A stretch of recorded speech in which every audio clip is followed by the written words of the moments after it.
بسم اللہ الرحمن الرحیم. السلام علیکم. اس وقت جب ہم آپ سے بات کر رہے ہیں تو شہباز شریف صاحب پاکستان کے وزیر اعظم بن چکے ہیں, یا اگر یوں کہا جائے کہ ان کو وزیر اعظم بنا دیا گیا ہے تو غلط نہیں ہوگا. اب وہ کیا عام عوام کے وزیر اعظم ہیں, یا وہ ایک خاص طبقے کے وزیر اعظم ہیں, خاص محکمے کے وزیر اعظم ہیں, وہ کس کے وزیر اعظم ہیں؟ کیونکہ پوری عوام کو تو وہ ریپرزینٹ نہیں کرتے, اور جو مینڈیٹ ہے اسمبلی کا وہ بھی سب کو پتہ ہے کہ کس طریقے سے چوری کیا گیا ہے. ڈاکٹر فاروق اسناد سے یہ پوچھتے ہیں ہم کہ کیا یہ اسمبلی اس سچویشن میں چل سکے گی؟ دیکھیے, اگر اب اسمبلی کی ساخت دیکھیے نا تو اس میں یہ ہے کہ ابھی جب ہم بات کر رہے ہیں, جیسے آپ نے کہا, اس میں جو خواتین کی ریزرو سیٹس ہیں وہ پی ٹی آئی کو نہیں ملی, جو مائنورٹیز کی سیٹس ہیں نہیں ملی. دوسرے لفظوں میں جو ہاؤس ہے وہ مکمل نہیں ہے. جب مکمل ہاؤس نہ ہو تو آپ چاہے اسپیکر ہو, چاہے ڈپٹی اسپیکر ہو, جس سے پہلے ہو چکا ہے, یا اب وزیر اعظم کا وہ ہوا ہے, تو وہی آئین کے خلاف چیز چلی جاتی ہے. ٹھیک ہے. دوسری بات یہ ہے کہ یہ مائنورٹی حکومت ہے. مائنورٹی سے مراد ہے کہ جو نون لیگ ہے اس کی اکثریت نہیں ہے اسمبلی میں. وہ پیپلز پارٹی والوں نے اتنے ووٹ دیے, انہوں نے ایم کیو ایم سے لیے, تو تب یہ اتنے ووٹ حاصل کر سکے. تو آپ یہ کہنا چاہ رہے ہیں یہ چل نہیں سکے گی؟ یہ چل کیسے, جس کی بنیاد ہی غلط ہے, جس کی بنیاد ہے ہی نہیں ہے. اچھا, اس سے پہلے آپ مت بھولیے, یہ تو ساخت کی بات ہوگی نا. اب آپ مت بھولیے کہ انتخابات جس طرح ہوئے, دھاندلی کی گئی, اس سے پہلے لوگوں کے کاغذات چھینے گئے, لوگوں کو گرفتار کیا گیا, کیمپین نہیں کرنے دی گئی, کیمپین نہیں کرنے دی گئی. نوجوان 12,000 نوجوان اس وقت جیلوں میں ہیں, خواتین جیلوں میں ہیں, جو لیڈرشپ ہے, سب سے بڑی لیڈرشپ ہے, وہ جیلوں میں ہے, ان کو سزائیں سنا دی گئیں. تو یہ سارا کرنے کے باوجود بھی جب انہوں نے انتخابات کی طرف گئے تو ان کو حیرت ہوئی بہت کہ لوگ اتنی بڑی تعداد میں نکل آیا ہے. تو ان کا وہ فیل ہو گیا جو پہلے اسکیم تھی. ابھی تک ریزلٹس آ رہے ہیں, آپ دیکھ رہے ہیں, حتمی طور پر چیلنج ہوئے ہیں بہت سارے حلقے, ابھی تک ہولڈ کیے ہوئے ہیں ریزلٹس الیکشن کمیشن نے. تو یہ تو اسی ساری پلاننگ اور جو انہوں نے مینیپولیشن کرنے کی کوشش کی جس میں وہ کامیاب نہیں ہو سکے. لیکن اسمبلی جب بنا لی ہے تو ہم کیسے کہہ سکتے ہیں اب آگے کام نہیں چل سکتا؟ دیکھیے بات یہ ہے کہ اسمبلی بنا لینا اور انکمپلیٹ بنا لینا تو کوئی بات نہیں ہے نا. آپ کا آئین ہے ملک میں, کوئی اس کا قانون ہے.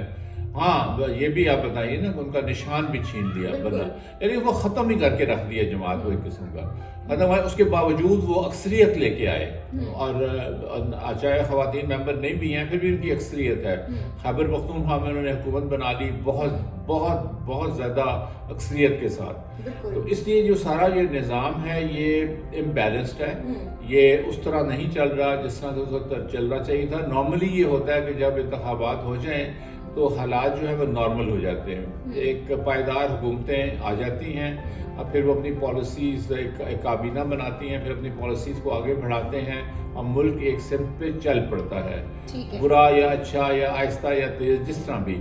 لیکن یہ اسی طرح جس طرح آپ دیکھیے اگر کسی وہیکل کے 2 پہیے ہوں تو ایک پہیہ آپ اتار دیں اور اس کے اوپر گھسیٹنا شروع کر دیں تو یہ کتنی دیر گھسیٹ سکیں گے. اچھا ڈاکٹر فاروق اسناد, آپ کی بات میں ہی ایڈ کروں گی, پہلے الیکشن سے جو بھی کیا گیا مینیج کرنے کے لیے سچویشن کو, پی ٹی آئی کو ختم کرنے کے لیے جتنے بھی ہتھ کنڈے استعمال ہوئے تھے وہ تو کر لیے تھے نا. تو اب الیکشن کے بعد ایک سیرینٹی آ جانی چاہیے تھی, اور جو عوام کا مینڈیٹ تھا اس کو ان کو قبول کر لینا چاہیے تھا. لیکن انہوں نے نہ صرف اس کو قبول نہیں کیا بلکہ اس کو مینیپولیٹ بھی کیا, اور اس کو بدلنے کی بھی انتہائی کوشش کی جس میں یہ بری طرح ناکام رہے. تو اگر ریاستیں اس طریقے سے ہٹ دھرمی پہ اتر آئیں اور عوام کی رائے جو کہ ایک جمہوری پروسیس میں سب سے اہمیت کی حامل ہوتی ہے نہ لے کر جائیں, تو ایسا نظام انٹرنیشنلی کس قسم کی مسائل سے دوچار رہتا ہے؟ دیکھیے, اس سے پہلے ایک چیز ہم بھول گئے تھے کہ اسی اسمبلی نے ایک سبھی صدر کا انتخاب بھی کرنا ہے,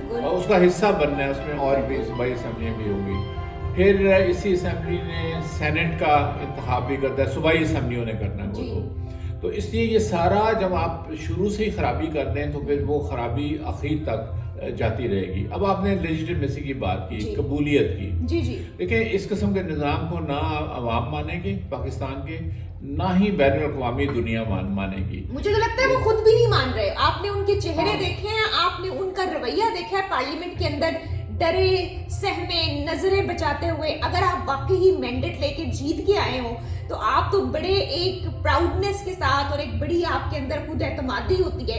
یہ تو بالکل خود اعتماد نہیں لگ رہے. خود اعتمادی نہیں ہے اور ان کو پتا ہے کہ پیچھے سے یہ سب کچھ کس نے کروایا ہے. جی جی کہ جب تک وہ پیچھے سے نہ کروایا جاتا یہ تو کر بھی نہیں سکتے تھے. بالکل. وہ سمجھ رہے ہیں کہ ہم ایک کٹ پتلی حکومت ہیں, اس سے زیادہ ہماری حیثیت نہیں ہے. لوگ بھی سمجھتے ہیں کہ ہم کٹ پتلی ہیں. اب کٹ پتلی حکومتوں سے تو نہ کوئی فیصلے ہو سکتے ہیں, نہ ہی وہ آگے بڑھ سکتے اپنی مرضی سے. پیچھے سے ڈوریاں ہلائی جائیں گی تو یہ چل نہیں سکے گا. دیکھیے میں آپ کو ایک بتاؤں, ہم نے پہلے بھی انہی پروگراموں میں بات کی ہوئی ہے. ہمارے پاکستان میں 2 مثالیں ہمیں ملی تھی. ایک مثال ملی تھی 71 میں. 1971 میں جو اکثریتی جماعت تھی اس کے مینڈیٹ کو چوری کیا گیا, اس کو خراب کیا گیا, جس کے نتیجے میں ملک کے 2 ٹکڑے ہو گئے. اس کے بعد 77 میں جب ریگنگ ہوئی, بھٹو پہ الزام لگا اس نے ریگنگ کی ہے, تو کیا ہوا؟ حکومت کا تختہ الٹ گیا اور بھٹو کو پھانسی لگ گئی. تو اس لیے جب آپ لوگوں کا مینڈیٹ چراتے ہیں نا, چونکہ لوگ بڑے سینسٹیو ہوتے ہیں اپنے مینڈیٹ کے اوپر, جب آپ مینڈیٹ چراتے ہیں تو پھر لوگ نہیں رکتے, پھر وہ جوابی کارروائی. لیکن ڈاکٹر اسناد یہ صرف اور صرف سیاسی مسئلہ نہیں ہے یا یہ لیگل مسئلہ نہیں ہے, یہ معاشرے کا مسئلہ بھی ہے.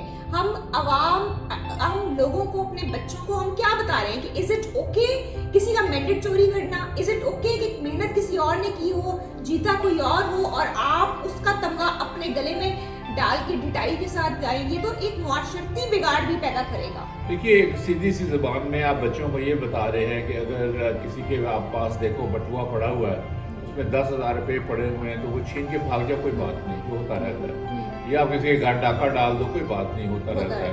یا مار قتل کر دو. ہاں مطلب ہے کہ آپ ایک جو جرم ہے اس کو آپ ایک دے رہے ہیں قانونی حیثیت, تقویت دے رہے ہیں, اور اس کو مان رہے ہیں کہ یہ ہاں کوئی بات نہیں, یہ تو ہوتا ہے. تو اس ساتھ میں ہمیں یہ بھی بتا رہے ہیں کہ اگر آپ کے پاس پیسے ہوں تو آپ چیف منسٹر بھی بن سکتے ہیں. اگر آپ کے ابا جی نے آپ کو پاس کرایا ہو اور پھر بھی آپ اپنی جو آپ کا کریئر ہے یا آپ کی تعلیم ہے اس میں ناکام ہوئے ہوں, اٹس اوکے. آپ کے پاس صرف پیسے ہونے چاہیے اور آپ کو لوگوں کو خریدنا آنا چاہیے تو آپ چیف منسٹر بن سکتے ہیں. ہاں نہیں, پیسے ہونے چاہیے, اور پھر آپ کو بوٹ پالش بھی کرنے اچھی طرح آنے چاہیے.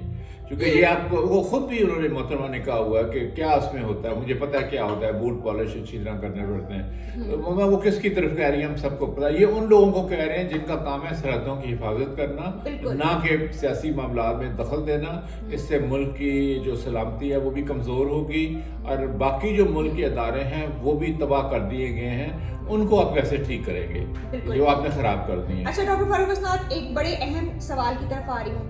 جس حساب سے قانون کی دھجیاں اڑائی گئی ہیں اور کانسٹیٹیوشن کو انڈرمائن کیا گیا ہے, وہ گوہر پریزیڈنٹ جو پی ٹی آئی کے ہیں انہوں نے اسمبلی کے فلور پہ بھی بتایا کہ بھائی ہم وہ پارٹی ہیں جس کی خواتین کی نشستیں اور مائنورٹی کی نشستیں نہیں دی گئی ریزرو سیٹس کے اوپر. تو آپ نے اگر ہمیں وہ نہیں دی تو پھر آپ اسمبلی انکمپلیٹ ہے, اور آپ کس طریقے سے speaker, deputy speaker, prime minister اور آنے والے دنوں میں پریزیڈنٹ کبھی الیکشن کے لیے جا سکتے ہیں. تو یہ جو قانونی نقطہ ہے ہمارے دیکھنے والوں کو ذرا بتائیں کہ کیا واقعی یہ جو اسمبلی ہے اس وقت بنی وہ انکانسٹیٹیوشنل ہے؟ دیکھیے یہ انکانسٹیٹیوشنل تو ہے, ہمیں نظر آ رہا ہے, کہہ بھی رہے ہیں لوگ, لیکن یہ معاملات سپریم کورٹ میں جا کے ہی حل ہوں گے. یہ چیلنج ہوں گے, وہاں پہ کہا جائے گا کہ چونکہ اسمبلی مکمل نہیں تھی, چونکہ ریزرو سیٹس کے بغیر اسمبلی مکمل ہوتی نہیں ہے. وہ آئین میں لکھا ہوا ہے, سیٹوں کے نمبر اور طریقہ کار بھی لکھا ہوا ہے, جس میں خواتین ہر جماعت کے ساتھ آتی ہیں. آپ ایک جماعت کو تو نہ دو, باقی سب کو دے دو. تو کیا آپ آئین کے مطابق چل رہے ہیں؟ اگر آپ آئین کے مطابق سپریم کورٹ نے فیصلہ کر دیا آپ نہیں چل رہے, تو پھر یہ سارا کچھ واپس چلا جائے گا, سارا سسٹم واپس چلا جائے گا, اور پھر سے اکھیڑ کے اس کو نئے سرے سے, جس سے بہت زیادہ پاکستان تباہی ہوگی. آگے پاکستان اقتصادی طور پر نیچے نیچے نیچے چلا جا رہا ہے, تو مزید اب نیچے چلا.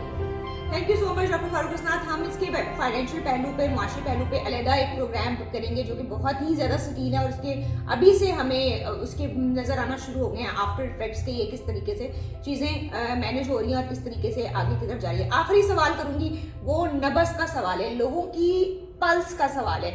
وہ یہ ہے, آنے والے دنوں میں آپ کو لگتا ہے عمران خان صاحب باہر آ جائیں گے, اور ان کو لانے کا کیا طریقہ ہے, کانسٹیٹیوشنلی کیا طریقہ ہونا چاہیے اور ہو سکتا ہے, اور کیا آپ کو لگتا ہے کہ آنے والے دنوں میں